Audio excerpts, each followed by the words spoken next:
Anting partida ng agenda ng President Ferdinand Marcos Jr. bang maging accessible at affordable ang pamangan karing hanggang memalin, balaw sing pamanyulong ng gobyerno panimuna ng Department of Agriculture o DA king Kadiwa program.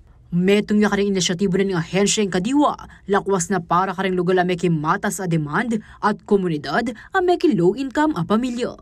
Kapamilatan na inikimpaman ng muyot karing kooperatiba at asosasyon da ng Hortelano, private sector at taliwapang agricultural stakeholders, amika direct distribution system. Agpangkang Percival Turla, metong karing director ng Santa Ana Agriculture Multipurpose Cooperative, maragulyang bagay para karelang mga lating Hortelano in Kadiwa program.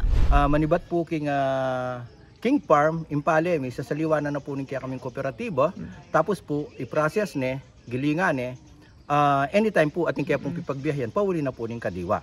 Na kaya po mana sakit kem presyo, kaming malating Hortelano, rin po mana sakit kem presyo, rin pong mamimili na po ng sambayan ng Pilipino.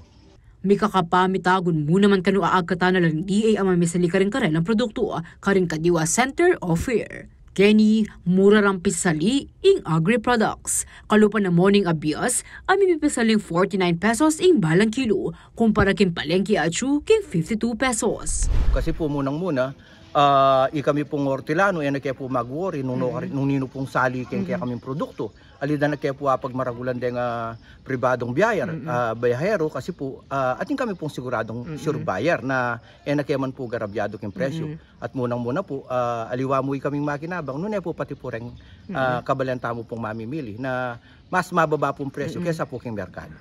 Aparte kanini, may akatanggap lang mo namang kapital para king rice trading.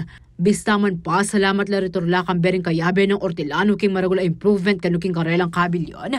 Nasara rening mas baka panigaralan na paning gobyerno yung pamamaya solusyon king problema dareng mga lating mga biyayan king asikon. Apin kanu iniimburirang damdaman king daratang State of the Nation address o sona ng President Marcos Jr. king Lunes, July 22. Alos may concentrate na po kareng farm machinery, kareng pong maragul, rice planter, combine harvester.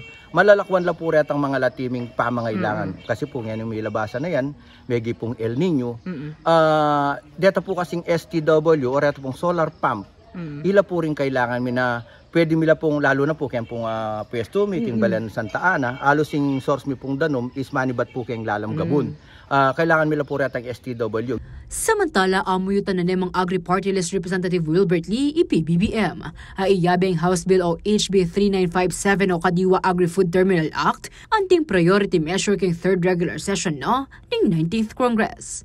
Nasa nanining maging institutionalized la karing balang syudad at munisipalidad ting Kadiwa Centers, bang maging accessible karing dakala Pilipino ing murang pamangan. Ako, ing kaya kayong talasuyo, Liana Canilaw, ating pusong makabalin.